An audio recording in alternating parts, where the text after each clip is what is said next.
ನಮಸ್ಕಾರ ಸ್ನೇಹಿತರೆ, ಇವತ್ತು ಪ್ರಕೃತಿ ಭಾವವನ್ನ ನೋಡೋಣ. ಅಂದ್ರೆ ಸಂಧಿ ರೀತಿಯಲ್ಲೇ ಇದು ಸಹ ಒಂದು ಪ್ರಕೃತಿ ಭಾವ ಅಂತ.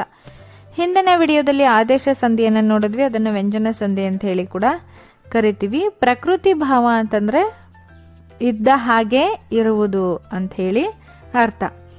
ಇದುವರೆಗೆ ಸಂಧಿಗಳಾದಾಗ ಲೋಪ ಸಂಧಿ, ಆಗಮ ಸಂಧಿ, ಆದೇಶ ಸಂಧಿಗಳಾಗೋದನ್ನ ನಾವು ನೋಡಿದ್ವಿ.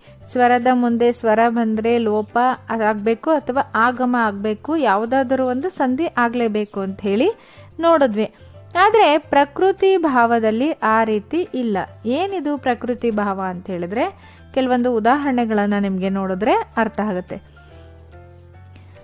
ಯಾವುದು ಅಂತಂದ್ರೆ ಯಾವ ಸಂಧಿ ಕೂಡ ಸಂಭವಿಸಿಲ್ಲ, ಇದ್ದ ಹಾಗೆ ಇರುವುದು, ಅದಕ್ಕೆ ನಾವು ಪ್ರಕೃತಿ ಭಾವ ಅಂತ ಹೇಳಿ ಕರಿತೀವಿ. ಇದ್ದ ರೀತಿಯಲ್ಲೇ ಇರುವುದಕ್ಕೆ ನಾವು ಪ್ರಕೃತಿ ಭಾವ ಅಂತೇಳಿ ಕರಿತೀವಿ. ಕೆಲವರಿಗೆ ಇದು ಹೊಸ ಪದ ಅನ್ನಿಸಬಹುದು, ಆದ್ರೆ ಕೆಲವು ಕಡೆ ಸಂಧಿ ಕಾರ್ಯವನ್ನ ಮಾಡೋದಕ್ಕೇನೆ ಆಗಲ್ಲ, ಇದ್ದ ಹಾಗೇನೆ ಇಟ್ಬಿಡ್ಬೇಕು. ಅದಕ್ಕೆ ನಾವು ಪ್ರಕೃತಿ ಭಾವ ಅಂತೇಳಿ ಕರಿತೀವಿ. ಉದಾಹರಣೆಗೆ, ಆಹಾಹಾ ಎಷ್ಟು ಚೆನ್ನಾಗಿದೆ, ಅಯ್ಯೋ ಇದೇನು, ಓಹೋ ಅವನು ಬಂದನೆ, ಅಕ್ಕ ಅಕ್ಕ ಇತ್ತ ಬಾ, ಹೀಗೆ ಪ್ಲಸ್ ಪ್ಲಸ್ ಪ್ಲಸ್ ಮಾಡಿ ಬರೆದ್ರು ಕೂಡ ನಾವು ಅದನ್ನ ಮತ್ತೆ ಇಸ್ಕೊಲ್ಟು ಹಾಕಿ ಬರೆದ್ರೆ, ಕೂಡಿಸಿ ಬರೆದಾಗ ಅದೇ ರೀತಿ ಇರುತ್ತೆ. ಉದಾಹರಣೆ ನೋಡಿ, ದೇವರೇ ಪ್ಲಸ್ ಇನ್ನೇನು ಗತಿ, ದೇವರೇ ಇನ್ನೇನು ಗತಿ, ಈ ರೀತಿ. ಅಮ್ಮ ಅದು ಬೇಕು, ಅಮ್ಮ ಅದು ಬೇಕು.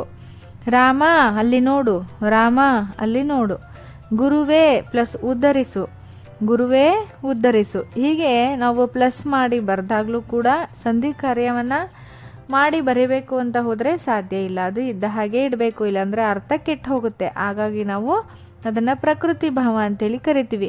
ಭಾವಸೂಚಕಾವ್ಯಗಳಾದ ಆಹಾಹಾ, ಅಬ್ಬಾ, ಅಯ್ಯೋ, ಅಕ್ಕಟ, ಓಹೋ, ಛೆ ಇತ್ಯಾದಿ ಶಬ್ದಗಳು ಮುಂದೆ ಸ್ವರಪರವಾದಾಗ ಸಂಧಿ ಕಾರ್ಯವನ್ನ ನಾವು ಮಾಡೋ ಹಾಗಿಲ್ಲ, ಅವನ್ನ ಇದ್ದ ಹಾಗೆ ಬಿಡಬೇಕು, ಮಾಡೋಕೆ ಸಾಧ್ಯ ಇಲ್ಲ. ಅದಕ್ಕೆ ನಾವು ಪ್ರಕೃತಿ ಭಾವ ಅಂತ ಕರಿತೀವಿ.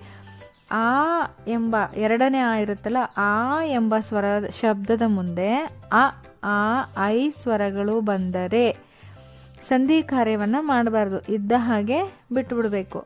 ಅದನ್ನು ನಾವು ಪ್ರಕೃತಿ ಭಾವ ಅಂತೇಳಿ ಕರಿತೀವಿ. ಉದಾಹರಣೆಗೆ, ಆ ಅಂಗಡಿ, ಆ ಪ್ಲಸ್ ಅಂಗಡಿ, ಆ ಅಂಗಡಿ. ಆ ಪ್ಲಸ್ ಅರಸು, ಆ ಅರಸು. ಆ ಪ್ಲಸ್ ಔದಾರ್ಯ, ಆ ಔದಾರ್ಯ. ಆ ಪ್ಲಸ್ ಆಡು, ಆ ಆಡು.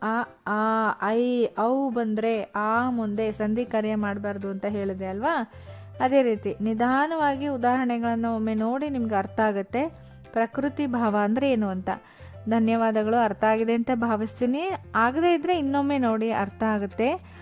ವಿಡಿಯೋವನ್ನ ಆದಷ್ಟು ನಿಮ್ಮ ಸ್ನೇಹಿತರಿಗೂ ಸಹ ಶೇರ್ ಮಾಡಿ. ಧನ್ಯವಾದಗಳು. ಮುಂದಿನ ವಿಡಿಯೋದಲ್ಲಿ ಭೇಟಿಯಾಗೋಣ.